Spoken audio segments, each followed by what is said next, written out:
хотел? Архпаев, Толкпай. Орыспаев, Казахпай. Нарушаем, товарищ Жамписов. Права. Забыл. Неужели? Техпаспорт предъявите, пожалуйста.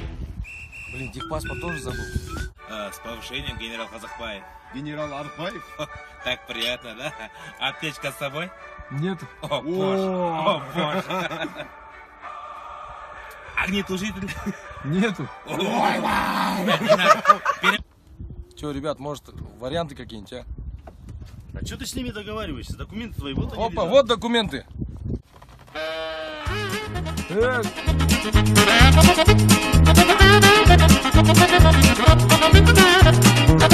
you.